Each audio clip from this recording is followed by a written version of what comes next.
Pero David se quedó en Jerusalén.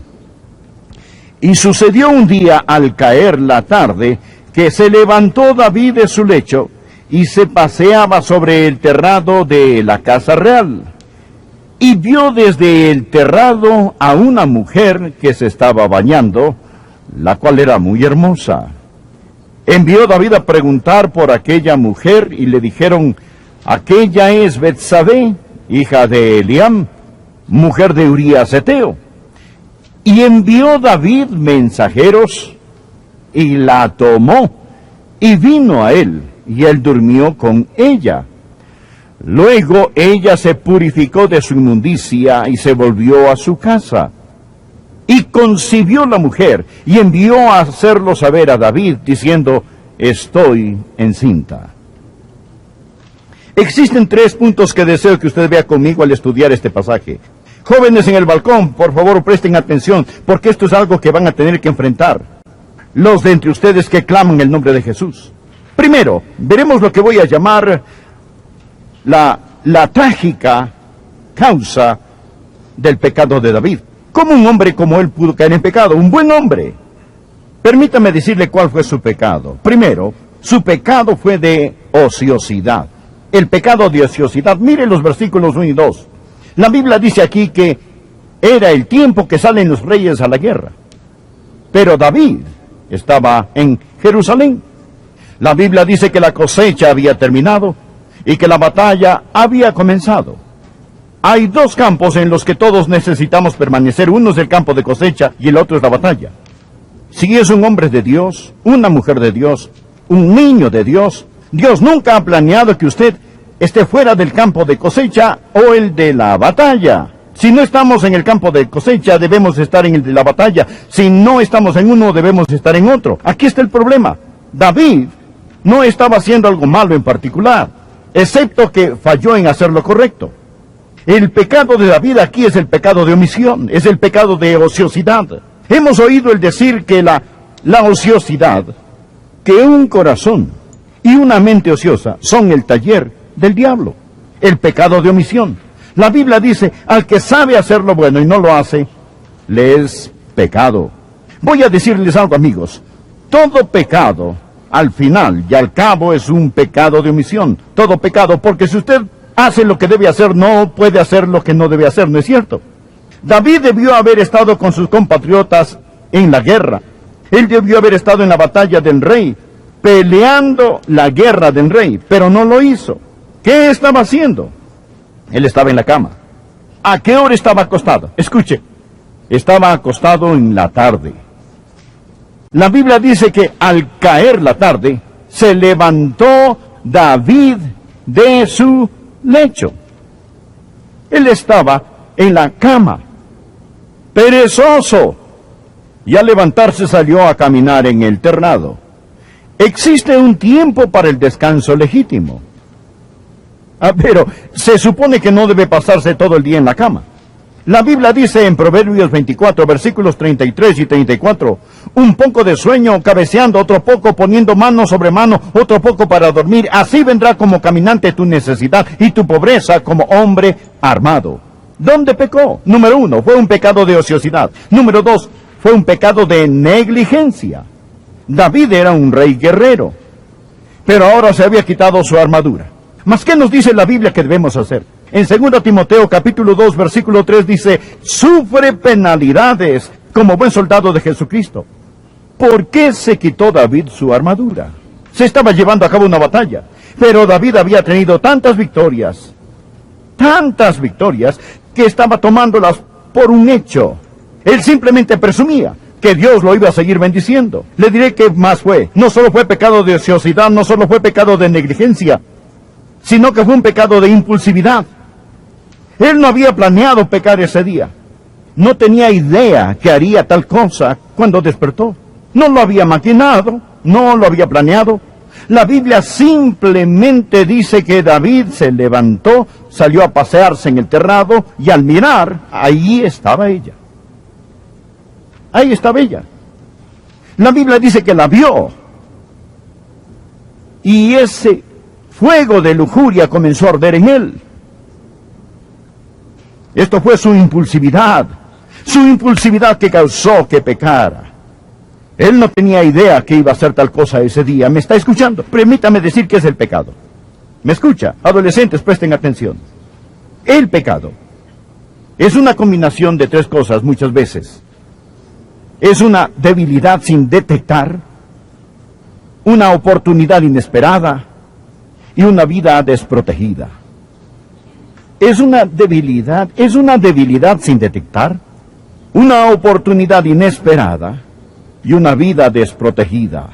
Esta es la razón por la que debe proteger su corazón, proteger su vida. Usted no sabe lo que está latente en su propia carne. Usted dirá, bueno, soy salvo desde hace mucho tiempo, mi carne ha mejorado. Su carne no ha mejorado ni una pizca. Lo que es la carne es carne. Es por esta razón que debemos hacer como el Señor Jesucristo nos enseñó cuando oramos todos los días al decir, amado Dios, no nos dejes caer en tentación, mas líbranos del mal. Y usted trae el manto de protección de Dios sobre su vida, porque hay una debilidad sin detectar, una oportunidad inesperada y una vida desprotegida, y usted puede caer. Él fue impulsivo en su pecado. Él no planeó el hacer tal cosa. Le diré qué más pasó. Llegó a ser un pecado de frialdad. ¿Sabe qué sucedió? Si comienza a leer en el versículo 6 de este mismo capítulo, se dará cuenta que cuando David descubrió que Betsabé estaba encinta, él trató de encubrir su pecado. Él se dijo, sé lo que haré. Traeré al esposo de Betsabé del campo de batalla, pasarán una noche juntos y él pensará que el niño es suyo. Entonces trajo a Urías a casa del campo de batalla, pero Urías amaba a David tanto y era tan leal a sus soldados en batalla que dijo, yo no puedo estar aquí teniendo romance con mi esposa cuando mis soldados están allí fuera en el campo de batalla. En lugar de irse a su casa, durmió al lado de la puerta de David para proteger a David su rey. Cuando David se dio cuenta que el plan no iba a funcionar, pensó, ay, yo tengo que hacer algo para deshacerme de Urías, porque Urías va a saber que este bebé no es su hijo. Entonces David llamó al comandante en jefe de sus ejércitos, Joab, y le dijo, toma a Urías y ponlo al frente de la batalla, al frente de lo más recio de la batalla. Y en el momento en que él esté en la zona más peligrosa de frente, retira las tropas, déjenlo solo para que muera allí, y así podemos decir a todos que murió en guerra. Era un plan diabólico concebido en el infierno.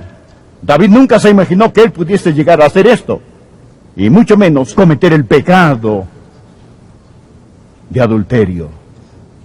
Pero lo hizo. La ociosidad, la negligencia, la impulsividad, la frialdad,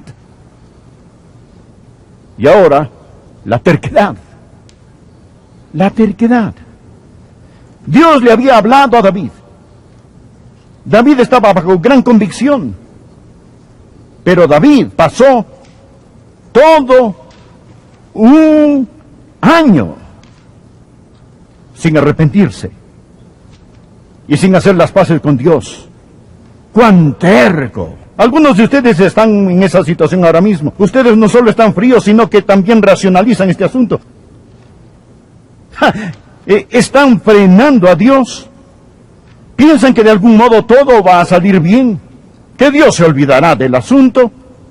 De algún modo el estatuto de limitaciones se va a agotar. De algún modo usted piensa que simplemente se va a librar de esta, y obstinadamente pasa día tras día tras día tras día, pensando, quizá a Dios se le ha olvidado. ¿Sabe qué sucedió? David continuó siendo rey. Él continuó usando una sonrisa y disimuló la verdad. Este fue el pecado, la causa del pecado de David. Quiero que note otra cosa. Deseo que no solo note la trágica causa de este, sino que también quiero que note el tremendo costo de este. Segunda de Samuel, capítulo 11, versículos 27. Las últimas palabras de este versículo. Mas esto que David había hecho fue desagradable ante los ojos de Jehová. Está subrayado en mi Biblia. Mas esto que David había hecho fue desagradable ante los ojos de Jehová. David sabía que él había desagradado a Dios. Por favor, ponga un marcador aquí y busque el Salmo 38. En este Salmo David habla de este desagrado. Ponga su marcador en 2 de Samuel 11 y busque por favor el Salmo 38. En este Salmo 38 usted va a ver el tremendo costo del pecado de David. Dije al principio, ¿puede un hijo de Dios pecar? Sí. ¿Puede un hijo de Dios pecar y no sufrir? No, absolutamente no. Recuerde que la Biblia dice que esto fue desagradable al Señor. Observe cómo habla David de este desagrado. Leamos los versículos 1 y 2. Jehová, no me reprendas en tu furor, ni me castigues en tu ira. Desagrado. Porque tus saetas cayeron sobre mí, y sobre mí ha descendido tu mano. ¿Qué sucede cuando un hombre, cuando un hijo de Dios peca? Bien, regresemos al versículo 1. Jehová, no me reprendas en tu furor. Lo primero son palabras de reprimenda.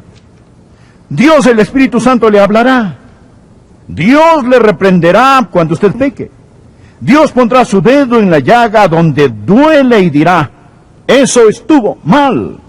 Escuche, si usted vive en pecado, tranquilo y cómodo, puede ser el pecado de adulterio, puede ser algún otro tipo de pecado, y Dios no lo está reprendiendo, si no hay convicción, yo no daría la mitad de un aleluya por su esperanza de ir al cielo.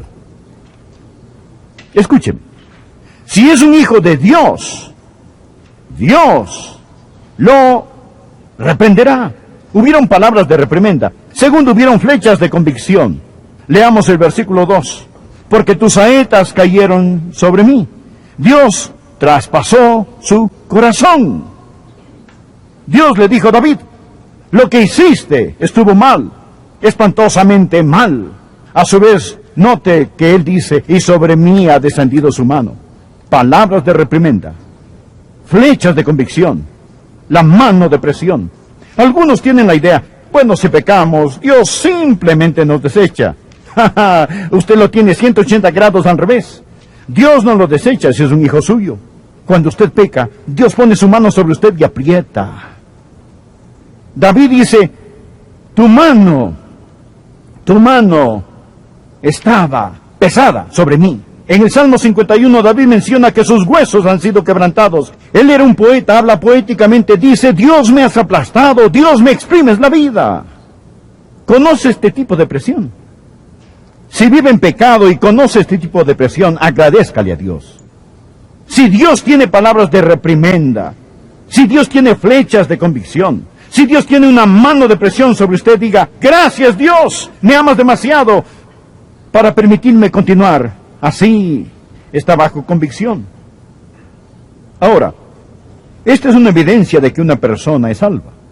La Biblia dice que si estamos sin corrección, somos ilegítimos. Nunca hemos sido salvos.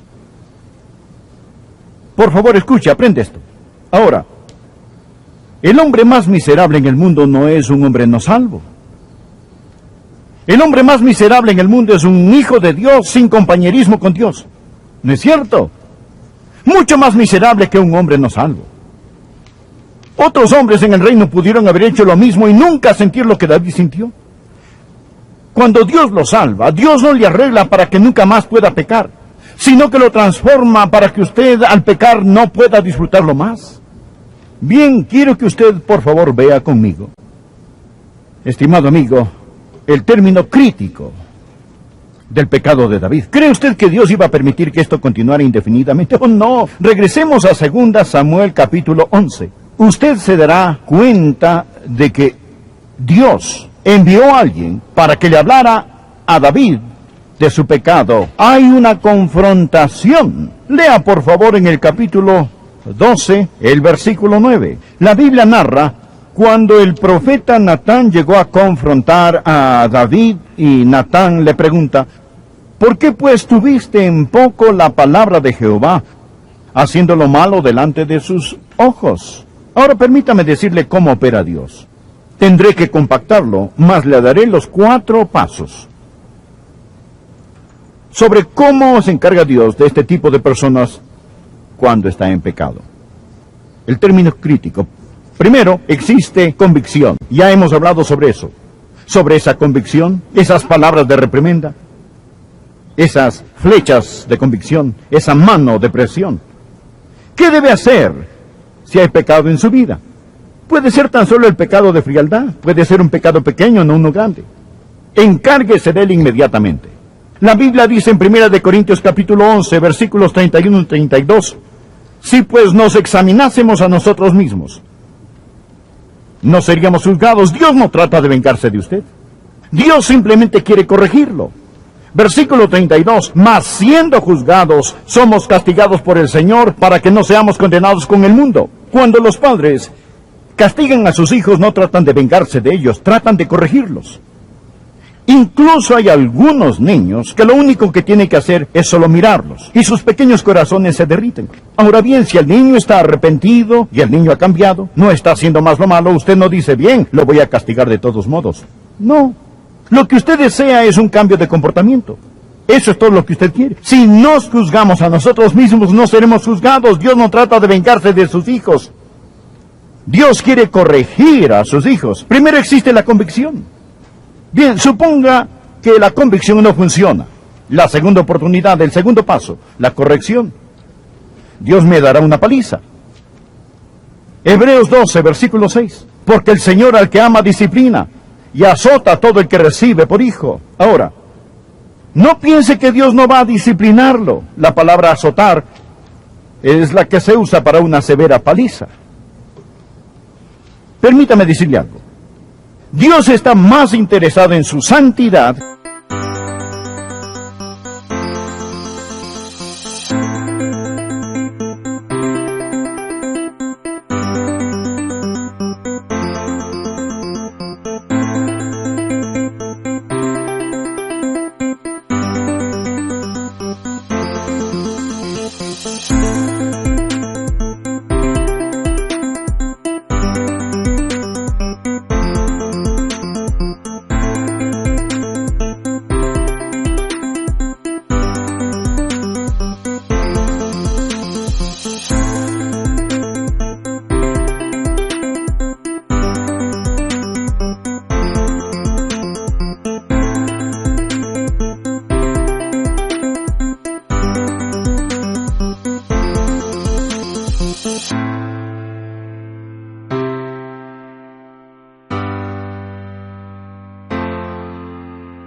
que en su salud.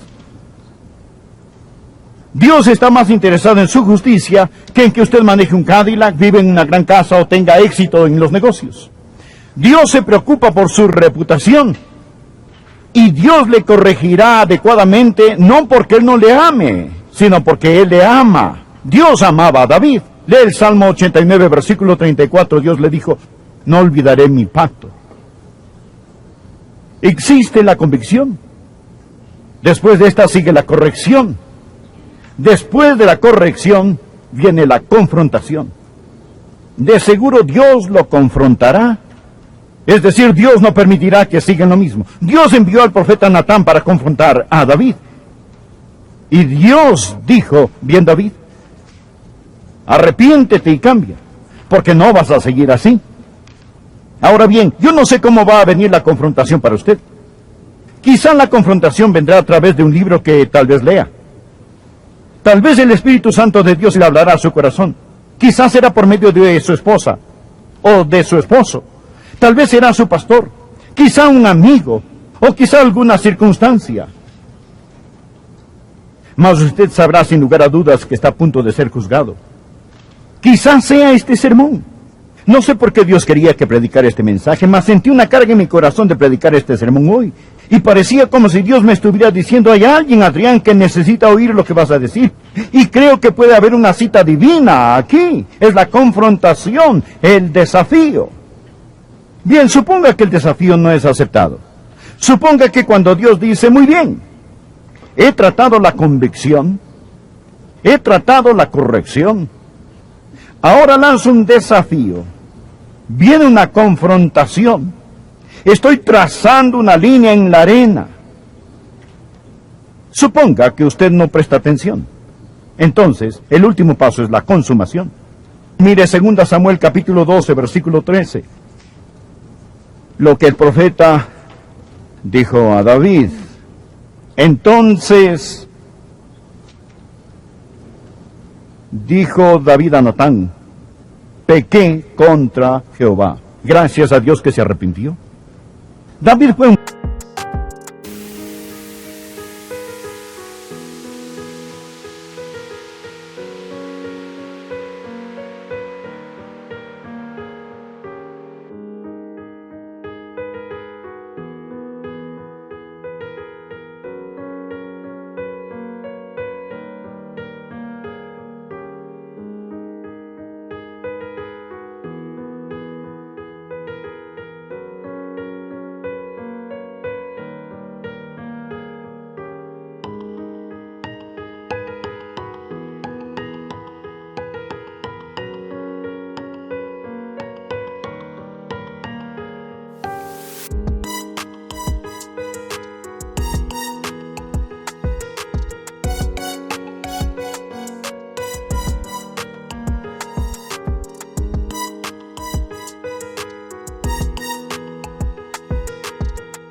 gran pecador, pero finalmente llegó a arrepentirse en gran manera. Pequé contra Jehová. Y Natán dijo a David, también Jehová ha remitido tu pecado. Tú no morirás. ¿Sabe usted qué está pasando? Dios iba a matar a David. Permítame decirlo otra vez. Dios estaba listo a matar a David. Usted dirá, Dios no haría tal cosa. Bien, mejor lea su Biblia. Será mejor que lea 1 Juan capítulo 5, donde la Biblia dice que hay pecado de muerte.